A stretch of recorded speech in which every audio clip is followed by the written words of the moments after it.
Red Bulls put focus on accommodating fans with special needs. Red Bulls general manager Marc de Grandpre was so committed to making sure young fans with autism and their families were welcomed to the team's matches that he gave up his office. Inspired by his 10-year-old daughter Julia, who is on the autism spectrum, de Grandpre paved the way last spring when the Red Bulls became the first Major League Soccer team to create a sensory room to provide a safe space for young fans who might get overwhelmed in a stadium environment. The Red Bulls GM got the idea from the Cleveland Cavaliers, who had just opened a similar room at Quicken Loans Arena. The only problem? Red Bull Arena was short on space. There was one space that would make sense for these families to be able to go and have a quiet area, some respite, and still be able to watch the match. And that was my office, he said. The Red Bulls worked with Autism Speaks in designing the room. Today the quiet space is dimly lit with pale walls. There are fidget toys and other games as well as visual aids to help provide a distraction and calm anxiety. The windows allow parents and siblings to keep an eye on the match.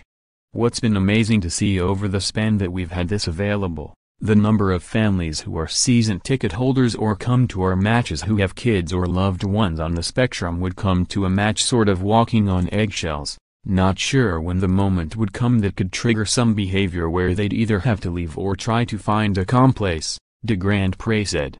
Now they come to the arena knowing this is a permanent room that's available to them at any time. But the Red Bulls' interest in accommodating kids with autism and other special needs goes beyond a room. Employees are specially trained to make sure families are helped appropriately and guided in the right direction. The Red Bulls' efforts will be on display this weekend when the team hosts the Chicago Fire. The Red Bulls have had an autism awareness promotion each season since 2015 with a portion of the proceeds going to Autism Speaks. Julia's journey made such initiatives important for de Grandpre. I think some kids on the spectrum sometimes don't always have a big social network or group of friends, he said. Julia perceives the team, she calls them her friends. She knows that this Saturday is special, she calls it her night with her friends. Red Bulls coach Jesse Marsh said the cause is something that we care a lot about and our club's relationship with the de Grandpre family and Julia de Grandpre has meant that whenever we have this night that it is special and that it is fun. And any time we have Julia around it is exciting. The Cavaliers worked with an Alabama-based nonprofit Culture City. According to co-founder Dr. Julian Maha, the organization has helped sports teams across the country with programs developed to help visitors with a range of sensory issues, including people who have PTSD or those who have had strokes.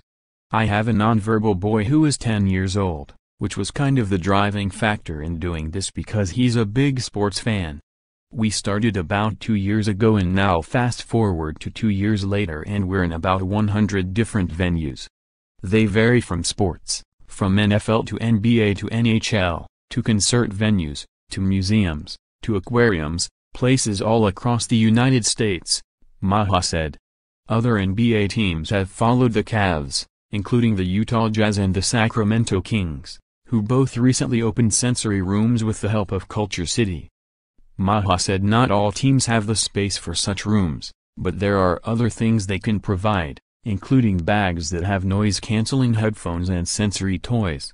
The Seattle Seahawks, who started making similar bags available to kids in 2015, also provide a badge so that game day staff can quickly identify kids who might need extra help.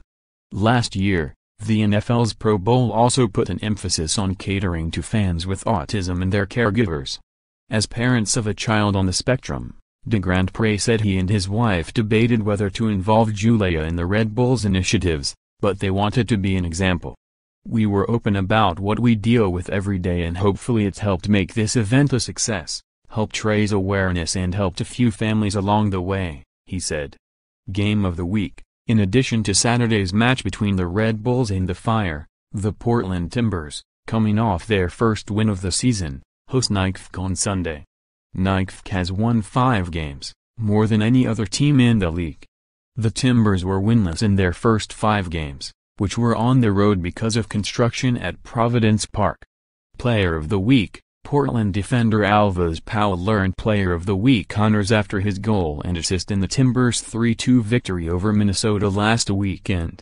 Speaking, Zlatan Ibrahimovic went on Jimmy Kimmel's talk show and said he'd be at the World Cup. But the LA Galaxy star didn't explicitly say he'd be playing for Sweden. "A World Cup without me wouldn't be a World Cup," he said.